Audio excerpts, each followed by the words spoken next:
नमस्कार, आप सभी का स्वागत है मेरे यूट्यूब चैनल पे। मेरा नाम है विजय मुंदियारा और ये मेरे HTML बिगनर्स ट्यूटोरियल सीरीज़ का 9th वीडियो है। अगर आपने इसके पहले के वीडियोस नहीं देखे तो आप उन्हें ज़रूर देख लीजिएगा। और इस वीडियो में हम बात करेंगे टेबल्स के बारे में।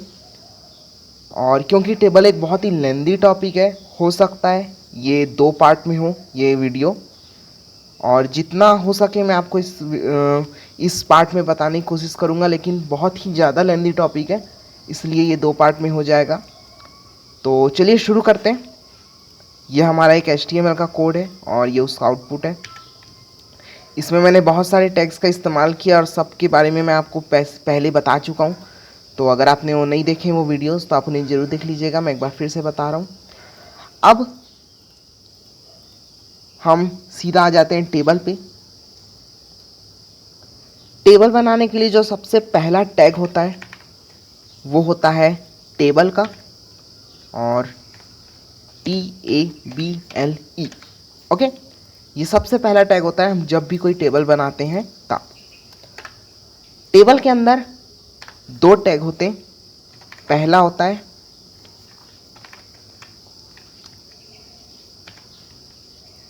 TR, और TR के अंदर एक टैग होता है जिसे हम कहते हैं TD। ओके, अब जो TD होता है वो होता है एक शेल के लिए, और जो TR होता है वो होता है टेबल रो के लिए। अगर मैं आपको इनका फुल फॉर्म बताऊं तो टेबल का तो कोई फुल फॉर्म नहीं होता, टेबल खुद में एक वर्ड है। TR का फुल फॉर्म होता है टेबल रो, और TD का फुल फॉर्म होता है टेबल डाटा। ओके, मैं इसको सेव कर देता हूं। यहाँ पे मैं लिख देता हूं रो 1, रो 1, कॉलम 1, और यहाँ पे एक इसे डैश लगाना सही रहेगा। ओके, और मैं इसको सेव करूँगा और रन करूँगा तो आप देख सकते हैं ये एक टेबल बन गया है। ये हालांकि एक टेबल जैसा दिख नहीं रहा है, लेकिन ये अपने आप में एक टेबल है, एक शेल है।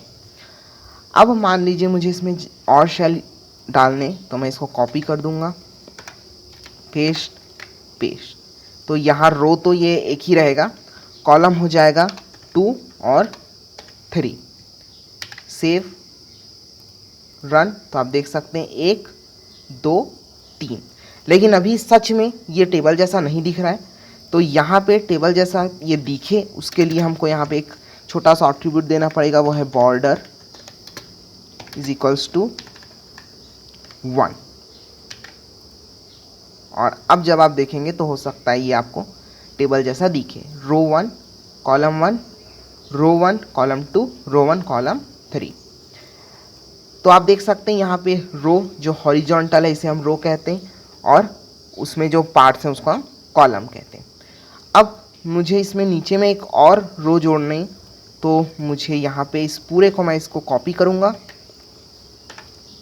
पेस्ट, और फिर एक बार पेस्ट, और यहाँ पे मैं इसको लिख दूँगा 2, यहाँ पे मैं इसको लिख दूँगा 3। सेव, और आप देख सकते हैं 9 शेल वाला एक टेबल हमारे पास बन गया। अब इसको रो कॉलम को हटा के कुछ अच्छा इसमें लिख देते हैं हम।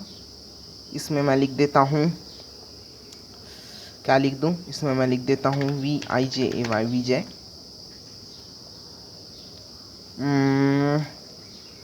20,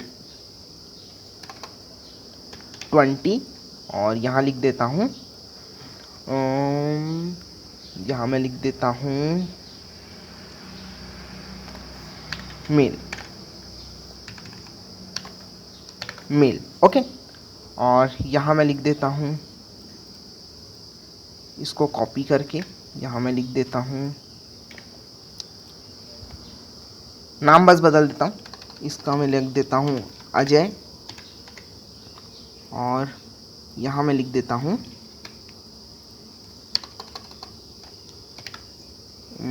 यहाँ मैं लिख देता हूँ बॉमी और इसको सेव कर देता हूँ।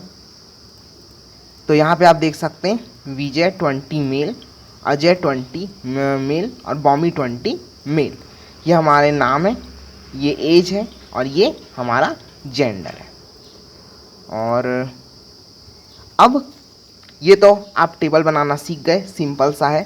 एट्रीब्यूट्स जो हैं ये एक नहीं होते, इसमें बहुत सारे एट्रीब्यूट होते हैं, वो आपको अभी मैं इसी वीडियो में आगे चल के बताऊंगा। लेकिन इस टेबल के अंदर दो टैग और होते हैं TR और TD की तरह, जिसमें से एक होता है आपका TH। ये होता है टेबल हेडिंग। टेबल हेडिंग का मतलब, अब मान लीजिए मुझे यहाँ पे लिखना है नेम, एज और जेंडर, तो उसके लिए जो हेडिंग होता है उसके लिए मैं आपको उसके लिए हम ये टैग यूज़ करते हैं। और इसके अंदर भी आपको अगर डाटा देना है तो आप TD का ही यूज़ करेंगे। यहाँ पे मैं लिख देता हूँ नेम, यहाँ पे मैं लिख देता हूँ एज, यहाँ पे मैं लिख देता हूँ ID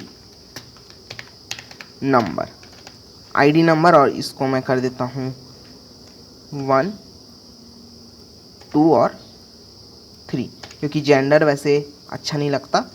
सेव।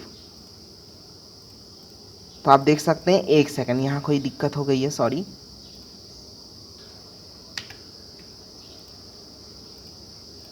अच्छा हाँ, तो गलती यहाँ हो गई थी कि TH के अंदर हमको TD देने की ज़रूरत नहीं होती। हम बस यहाँ पे इसको अगर ऐसे ही लिख देंगे तो हमारा वो एक हेडिंग की तरह इसको ले लेगा, ID नंबर। ओके, तो आप देख सकते हैं यहाँ नेम, एज और ID नंबर। ये था सा मेरी गलती हो गई थी, मैं भूल गया था।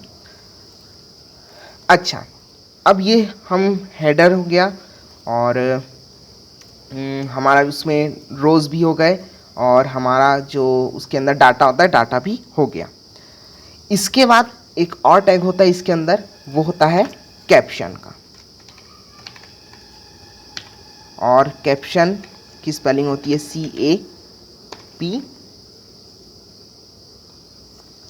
CAPTION, caption. और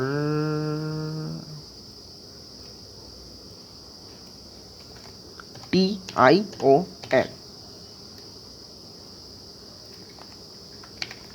कैप्शन। और ये जो कैप्शन होता है ये आपके टेबल के बीचों बीच ऊपर में, जहाँ पे मैं अभी अपने माउस के कर्सर को हिला रहा हूँ वहाँ पे ये शो होता है। और ये टेबल से बिल्कुल चिपका होता है, इसमें कोई भी आपका जो है स्पेस नहीं होता है। जो टेबल का नाम होता है उस तरीके से इसको हम लिखते हैं। तो यहाँ पे हम लिख देंगे क्या लिख देंगे हम यहाँ पे, यहाँ पे हम लिख देंगे टेबल ही लिख देंगे, टेबल नंबर 1 और इसको सेव कर देंगे। तो यहाँ पे आप देख सकते हैं इसका एक कैप्शन आ गया। हमको यहाँ पे सेंटर टैग लगाने की ज़रूरत नहीं है, हमको यहाँ पे कुछ भी लगाने की ज़रूरत नहीं है। ये अपने आप इसका इस टेबल से जहाँ जहाँ ये टेबल जाएगा वहाँ यहाँ ये उससे चिपक के घूमेगा। तो ये मेन बेसिक टैग होते हैं। पहला होता है कैप्शन, फिर होता है TH, फिर होता है TR और TR के अंदर होते हैं TD। इस तरीके से एक टेबल बनाया जाता है, सिंपल सा। और अगर आप TH और कैप्शन का यूज़ नहीं करते तो भी कोई दिक्कत नहीं है, तो भी ये एक अच्छा सा टेबल है। ओके, अब आ जाते हैं एट्रीब्यूट पे। तो पहला एट्रीब्यूट तो आप जानते हैं, बॉर्डर। उसके बाद एक एट्रीब्यूट होता है विड्थ का। विड्थ का मतलब आप जानते हैं इसकी जो चौड़ाई होती है ये उसमें ध्यान देता है। यहाँ पे विड्थ की वैल्यू मैं दे देता हूँ 5 और सेव करता हूँ।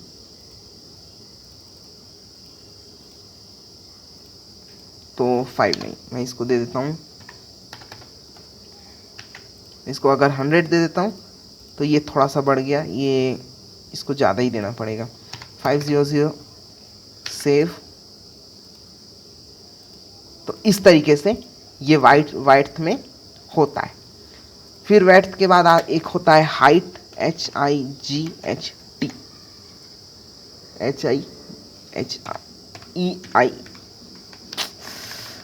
HEIGHT height. हाइट भी मैं इसको अगर सेम वैल्यू देता हूँ तो देखते हैं क्या होता है।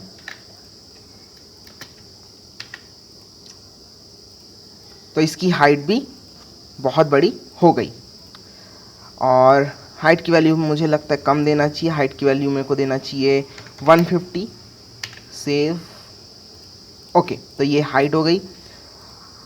अब यहाँ पे उसके बाद इसके जो बैकग्राउंड और बॉर्डर का कलर होता है उसके लिए, तो बॉर्डर के कलर के लिए तो सिंपल सा एक, मैं इसी को कॉपी कर लेता हूँ।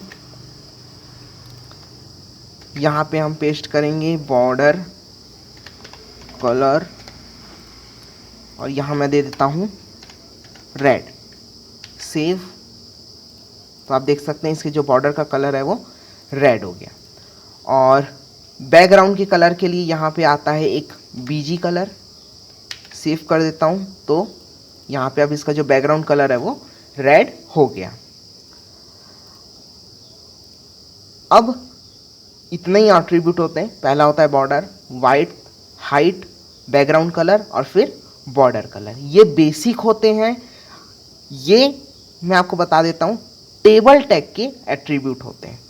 इसके बाद थोड़ा सा प्रॉब्लम है, क्योंकि इन सब के अंदर टीआर के अंदर भी कुछ टैग्स होते हैं, टीआर के अंदर भी कुछ एट्रीब्यूट्स होते हैं, टीडी के अंदर भी होते हैं, जो मैंने हेडर और कैप्शन बताया था उसके अंदर भी होते हैं, और जैसे मैंने आपको हेडर और वो बताया था हेडिंग का टैग और कैप्शन का टैग, वैसे टेबल के हेडर फुटर के भी अलग अलग टैग होते हैं।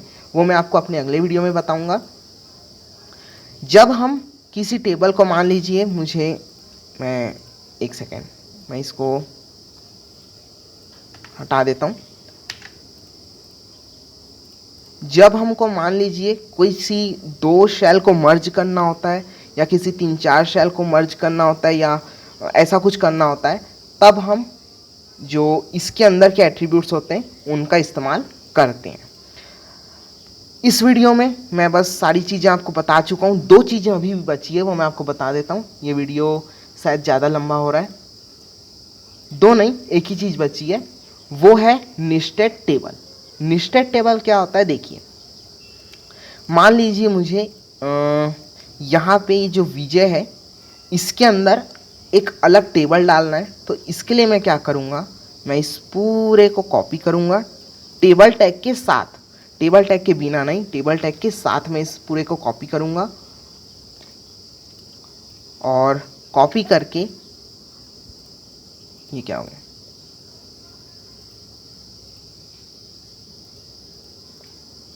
कॉपी करके मैं इस जो विजय है उसके अंदर पेस्ट कर दूंगा, और जब मैं इसे सेव कर दूंगा तो यहाँ ये एक टेबल है और उसके अंदर दूसरे टेबल है। और क्योंकि जब मैं दोबारा इसको पेस्ट करूँगा तो मैं इसको वाइट वगैरह को हटा देता हूँ। सेव। तो अब आप देख सकते हैं ये सब अपनी अपनी जगह है, और यहाँ पे एक अलग से टेबल बन चुका है। तो 1 मिनट, इसको कट करते हैं।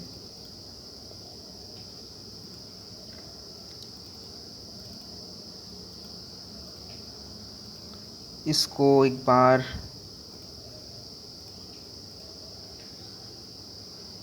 फिर से खोलते हैं। ओके, हाँ, तो यहाँ ये इस तरीके से एक टेबल के अंदर टेबल आप इसको बना सकते हैं। तो बस इस वीडियो के लिए इतना ही। अगर आपको वीडियो पसंद आए तो इसे लाइक कीजिए, शेयर कीजिए, मेरे चैनल को सब्सक्राइब कीजिए, और इस वीडियो का जो अगला पार्ट है वो आप ज़रूर देखिएगा। तो बस इस वीडियो के लिए इतना ही। Thank you for watching. Thank you.